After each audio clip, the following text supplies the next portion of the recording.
What's up, Joe? Shay, how are you? Awesome. How are you? It's been a couple of weeks, maybe 2 weeks since we last spoke, and as I say, it's always a pleasure to It is. connect with you across the pond, and share our wisdom and knowledge with all those fine customers and clients that we have. So it's been an interesting time. Um, we're finding as we roll into 2025, a lot of people are asking a lot of questions in multiple different departments of an organization. Um, but before we jumped on the call today, someone asked you a question and you said, "Hey, let's chat about this." So, what's the Sure. question? Yeah. I'm going to read this question, I think verbatim. I've got it on my phone right here because this literally came in this morning. And he said, I own a business that sells heavy equipment. As an owner of a business who recognizes the need to implement technology and so much tech out there in a space with very little traction and tech perspective. And he put in parentheses, let's face it, unless you're a manufacturer, most of us are old school and we do things, and he put in quotes, the old fashioned way. I thought that was a nice Well, qualifying to it, right? And then yeah. he said, so how do I choose a good tech business partner so I don't lose more money getting to where I want to go than I stand to make from my current sales or the sale of my business? Okay, great question. The first thing I would have to say to the owner is um, change management.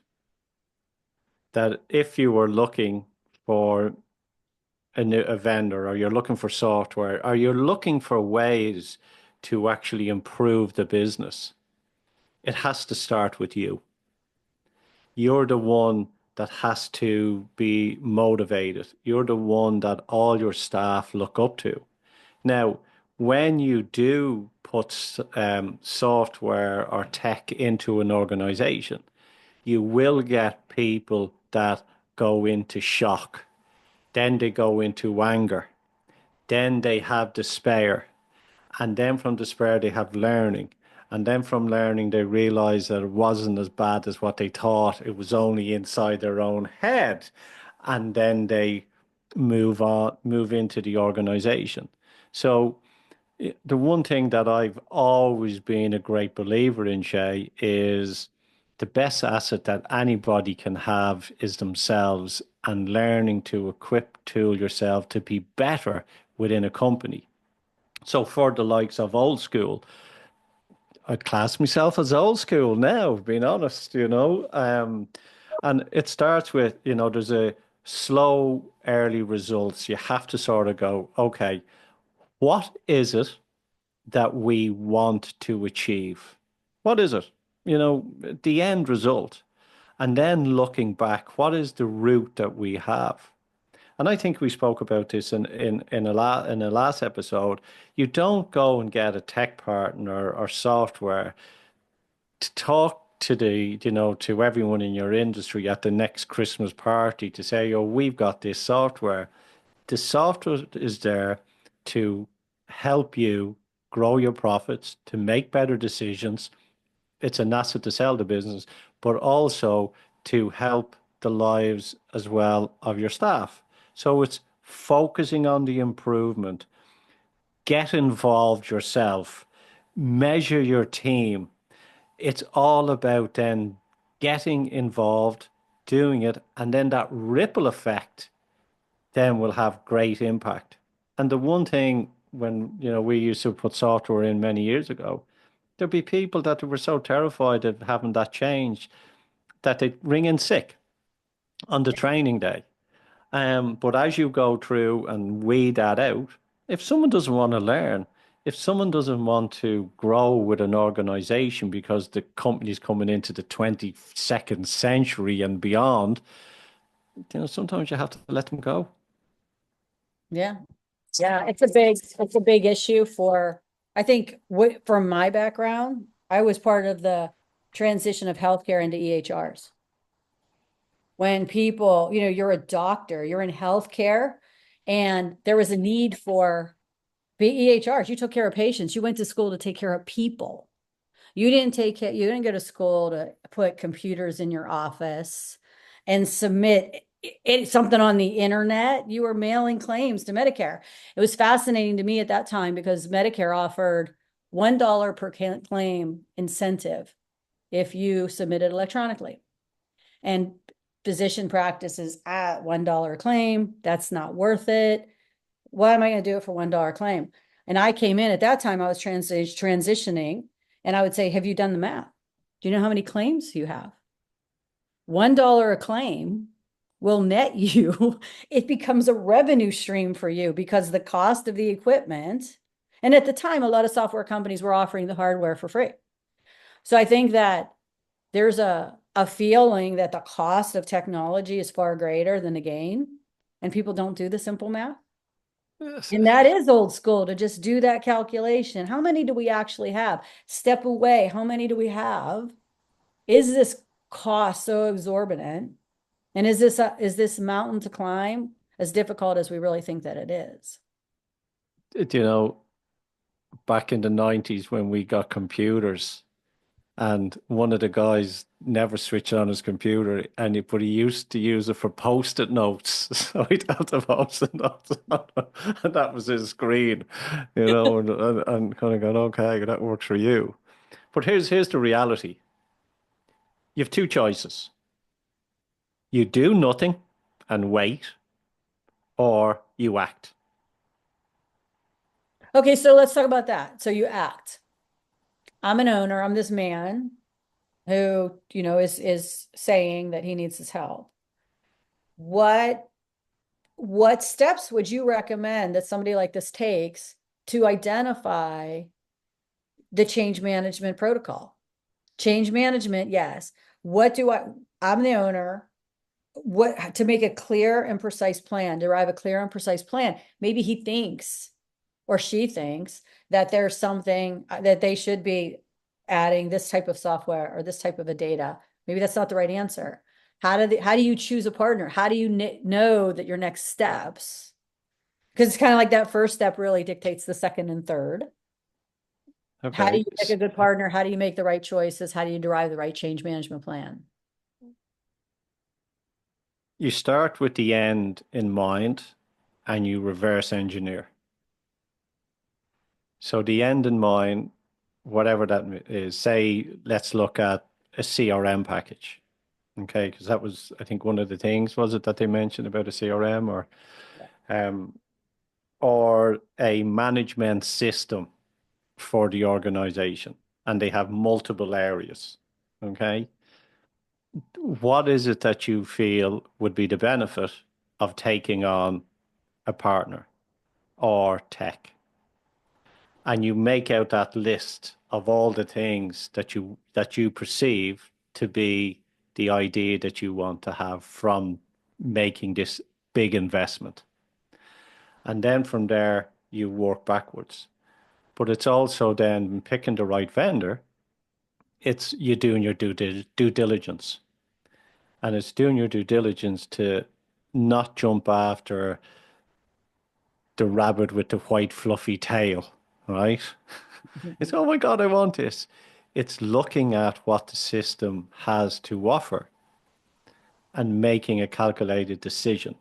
If you are unsure, bring someone in that has your interest at heart, like a consultant, like with ourselves. When we help an organization, we come on the board of directors, and whatever happens, we're fighting for the client to be able to make that right decision. But then when it's going back, it's it's planning the strategy with your team. And as I said, it's about you getting involved, embracing the change, being excited about it, having that team meeting with everyone and asking them what would they like to see from it. Reverse engineer back again. It's then calculating the times and the days and how much is going to cost you in time. Now, here's the thing. A big organization, they invest in time because you can have all the gadgets in the world, but you need to invest in time. So if you have or are offered a software or a package or whatever it may be that will save you time and give you back time, that's where the value is. And there will be a downturn as people learn. That's human nature. But what should happen is, as I said, you go into it, and then as you come back up out of it, and then you realize the team have embraced it. Some may, one or two may leave, but the team will embrace it. That's going to save you time. And what time save makes you is profit. And then what it also does, it streamlines the company so you can look at the data and make better decisions.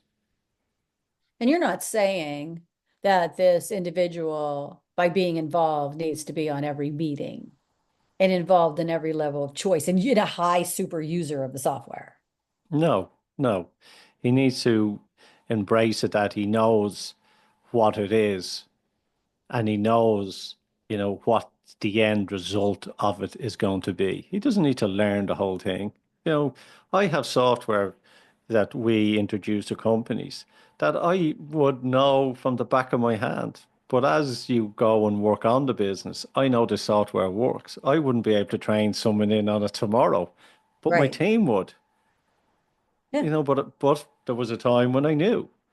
You knew So the value of it. You knew what it was bringing to the organization in efficiency and ease of use of their jobs and what it was going to contribute to the overall value and health of the organization, which means time, paychecks for time. everyone that are Yeah, consistent, less layoffs, and maybe there are some initial disruption, but you're setting yourself up for success. yeah. Because what you're doing is it's allowing you to give you more time so you can focus on the business instead of working in the business. And sometimes software will eliminate staff, and sometimes you may have to hire replacement for something else. But all you're doing is you're focusing on building those assets within the organization. Look at it this way, a management system. If a organization takes on a management system, they're able to look at all the parts department or all the vehicles going out or what's in the warehouse, and they'll be able to make a calculation. But it also then, when they're having their own meetings, they can see the results. They can see the invoicing. They can see, instead of, double entering, you're putting something on an Excel spreadsheet and then that's given to someone else and that person has to double entry into this. And then they put that into a CRM and you know, it's So many putting everything opportunities. First of all, together. it's time and a lot of opportunity for error. Time, time. Errors too in data. I'm in the data business. To me, I hear that that's a bad data protocol and there's errors.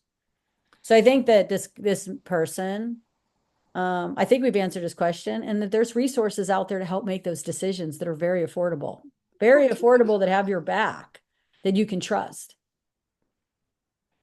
I will leave it on this. We all are fearful of change until it comes to norm,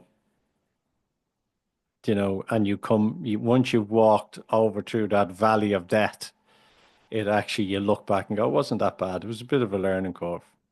We all learned how to drive, you Yeah. know? I Yeah. still will say, I think my teams will tell me, you had to pry my BlackBerry out of my hands. I said, you will pry it out of my dead hands, Uh, and it's gone. I it's love my Black. gone.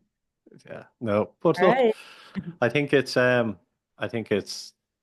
first they have to do is, okay, what do I need this to do for me? And then go from there. That's it. And look, if anyone wants to, I'm happy to have a chat with anyone that's are looking for that sort of, change process. I'm happy to have a chat with them. Perfect. Call Joe. Well, Joe, talk to Joe. Talk Talk to to Joe. Joe. All right. Jay, as Always always, a wonderful talking to pleasure. you. Thank you. Next time. Next time. See you later. Bye.